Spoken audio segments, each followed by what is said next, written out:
Rowan Scion of War should be called Scion of Storm, because this Kenrith sibling is cracked with power.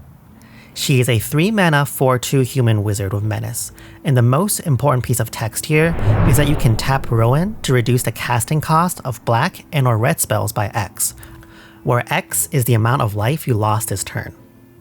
An important note is that you can only do this at sorcery speed. Knowing how important mana and time is for cEDH, Rowan delivers on the key attribute of manipulating mana. It doesn't take much to see how having a 1 to 3 mana cost reduction of your black and or red spells can get out of control when Priest of Urabrask or Mind Goblin becomes a red dark ritual, or Cabal ritual netting you 4 instead of 3. The cost reduction means we can do more with less resources, which, if you've been following my other cEDH theory deck texts, you know how important that is, given that low color decks generally have less resources to play with than higher color decks. So the fact that Rowan makes the cards in your deck operate at a different scale enables her to keep or exceed pace compared to high color decks that rely on card quality. This deck is incredibly easy to assemble as well. As being in Rakdos, we're spoilt for choice when it comes to combo win conditions. Of course, we have Underworld Breach lines with Grinding Station and Lion's Eye Diamond to cast cards from our graveyard, Dual Caster Mage lines of Twin Flame, Heat Shimmer, or Saw in Half, which ultimately becomes a 3-mana combo thanks to Rowan.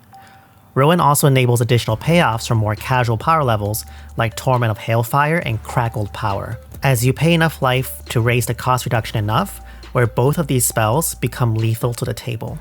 What really sets Rowan apart from other Rakdos commanders is Rowan truly makes everything powerful in the color identity even better. Necro doubles up as a cost reduction effect now, which makes it even easier for you to have an end-step Emergent Zone line when everything costs 20 colorless less. Yogg's Will is now a 1-mana enabler.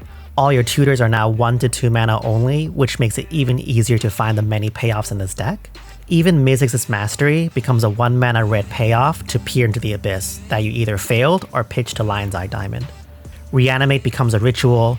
Treasonous Ogre is absolutely broken of Rowan. Blood Celebrant is just as broken as well. And of course, now we get to Ad Nauseam, the format centerpiece of Storm strategies. Ad Naus behaves very uniquely in this deck, which is what really gets my interest. Anybody can assemble a Rakdos Ad Naus line, that's nothing new. But if you notice all the other cards before, Rowan's ability really breaks cards by cheating their mana value to perform at a rate they weren't designed at. Or more simply, Rowan's better with higher cost spells. Bolas' Citadel dings us for 6, Pier dings us for 7, Priest of Urabrask is another bolt to the face. So doesn't that make Rowan a bad Ad Nauseam deck? I don't think so. Ad Naus is an incredibly flexible tool in this deck, and shouldn't be played the same way it does in other Storm decks.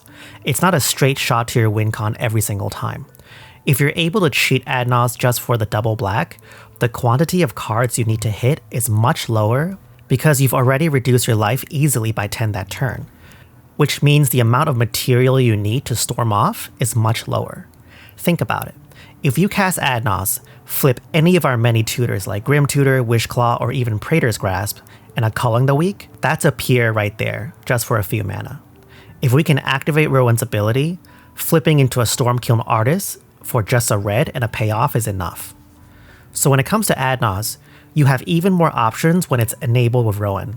You can flip into a Mana Crypt, cast a Painter's Servant, and now all your colorless rocks are just rituals for free. I posted the Moxfield link in the description below. I'm not sure how dominant Rowan will be in the meta, but I think she has a lot of powerful synergies within the color identity. And this seems like an extremely fun deck for people who want to play Rakdos Storm instead of Grixis. Thanks for watching! Join my Patreon and you can be a member in my Discord server where we brew commander decks across all power levels and talk about competitive Magic.